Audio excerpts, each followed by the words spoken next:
ಚಿನ್ನಸ್ವಾಮಿ ಸ್ಟೇಡಿಯಂನಲ್ಲಿ ನಡೆದ royal Challengers Bengaluru ಮತ್ತು Chennai super Kings ನಡುವಿನ ಐಪಿಎಲ್ ಪಂದ್ಯದಲ್ಲಿ ಅಜಿಂಕ್ಯ ರಹಾನೆ ಅವರನ್ನ ಔಟ್ ಮಾಡಿದ ಮೇಲೆ ವಿರಾಟ್ ಕೊಹ್ಲಿ ಎಂದು ಬಾಯಿ ಮೇಲೆ ಬೆರಳಿಟ್ಟು ಸಂಭ್ರಮಿಸಿದ್ದಾರೆ. 219 ರನ್ಗಳ ಗುರಿ ಬೆನ್ನಟ್ಟಿದ್ದ ಸಿಎಸ್ಕೆ ತಂಡದ ನಾಯಕ ಋತುರಾಜ್ ಗಾಯಕ್ವಾಡ್ ಗೋಲ್ಡನ್ ಡಕ್ಔಟ್ ಆದರು. ಗ್ಲೆನ್ ಮ್ಯಾಕ್ಸ್ವೆಲ್ ಇನ್ನಿಂಗ್ಸ್ನ ಮೊದಲ ಎಸೆತದಲ್ಲೇ ಗಾಯಕ್ವಾಡ್ ಅವರನ್ನ ಔಟ್ ಮಾಡುವ ಮೂಲಕ ಆರ್ಸಿಬಿಗೆ ನಿರ್ಣಾಯಕ ಆರಂಭಿಕ ಪ್ರಗತಿಯನ್ನ ಕೊಟ್ಟರು. 3ನೇ ಓವರ್ನಲ್ಲಿ ಯಶ್ ದಯಾಳ್, ಡ್ಯಾರಿಲ್ ಮಿಚೆಲ್ ಅವರನ್ನ 4 ರನ್ಗಳಿಗೆ ಔಟ್ ಮಾಡಿ ಸಿಎಸ್ಕೆಗೆ 2 ವಿಕೆಟ್ ಕಳೆದುಕೊಳ್ಳೋ ಹಾಗೆ ಮಾಡಿದ್ರು. ಈ ವೇಳೆ ತಂಡ 19 ರನ್ ಗಳಿಸಿತ್ತು. ನಂತರ ರಚಿನ್ ರವೀಂದ್ರ ಹಾಗೆ ಅಜಿಂಕ್ಯ ರಹಾನೆ ತಂಡವನ್ನ ಸ್ಥಿರಗೊಳಿಸಿದ್ರು. ಇಬ್ಬರೂ ಆರೋಗ್ಯಕರ ಸ್ಟ್ರೈಕ್ ರೇಟ್ನಲ್ಲಿ ಸ್ಕೋರ್ ಮಾಡಿದ್ರು. ಇವರಿಬ್ಬರು ಸ್ಕೋರ್ ಅನ್ನ 50 ರನ್ಗಳ ಗಡಿ ದಾಟಿಸಿದ್ರು. ಹಾಗೆ ಲಾಕಿ ಫರ್ಗ್ಯೂಸನ್ ರಹಾನೆ ಅವರನ್ನ ಔಟ್ ಮಾಡುವ ಮೂಲಕ ಆರ್ಸಿಬಿಗೆ ಹೆಚ್ಚು ಅಗತ್ಯವಾದಂತಹ ವಿಕೆಟ್ ಅನ್ನ ನೀಡಿದ್ರು.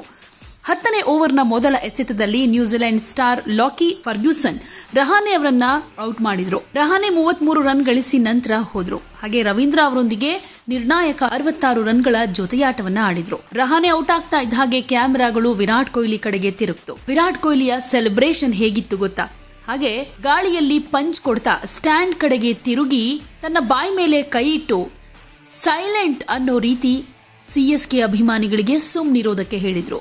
ಕೊಹ್ಲಿ ಕೊಟ್ಟ ಈ ರಿಯಾಕ್ಷನ್ ಸೋಷಿಯಲ್ ಮೀಡಿಯಾದಲ್ಲಿ ಸಖತ್ ವೈರಲ್ ಆಗ್ತಾ ಇದೆ. ಹಾಗೇನೆ ಈ ಪಂದ್ಯದಲ್ಲಿ ವಿರಾಟ್ ಕೊಹ್ಲಿ ದಾಖಲೆ ಕೂಡ ನಿರ್ಮಿಸಿದ್ದಾರೆ. ಚಿನ್ನಸ್ವಾಮಿ ಸ್ಟೇಡಿಯಂನಲ್ಲಿ ಐಪಿಎಲ್ ಟೂರ್ನಿಯಲ್ಲಿ 3000 ರನ್ ಗಳಿಸಿದ ಮೊದಲ ಆಟಗಾರ ಅನ್ನೋ ಹೆಗ್ಗಳಿಕೆಗೂ ಕೂಡ ಪಾತ್ರರಾಗಿದ್ದಾರೆ. 12 ರನ್ ಗಳಿಸಿದ ನಂತರ ಮೈದಾನದಲ್ಲಿ 3000 ರನ್ ಪೂರೈಸಿದ್ರು. ಇಲ್ಲಿ ತನಕ ಐಪಿಎಲ್ನಲ್ಲಿ ಯಾವುದೇ ಆಟಗಾರ ಒಂದು ಸ್ಟೇಡಿಯಂನಲ್ಲಿ 2500 ರನ್ಗಳ ಗಡಿಯನ್ನ ಮುಟ್ಟೋದಕ್ಕೂ ಆಗಿಲ್ಲ. ಆದರೆ ವಿರಾಟ್ ಈ ಸಾಧನೆ ಮಾಡಿದ್ದಾರೆ.